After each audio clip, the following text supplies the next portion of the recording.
With the aim of boosting infrastructure and promoting research in traditional medicine, Prime Minister Narendra Modi will inaugurate three national Ayush institutes on December 11th.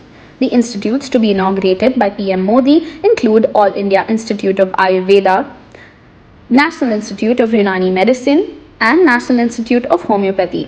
According to the Ministry of Ayush, these satellites institutes will further strengthen the research, international collaborations, and facilitate affordable Ayush services for a larger community. These institutes will help to provide affordable healthcare to every citizen and every region of the country.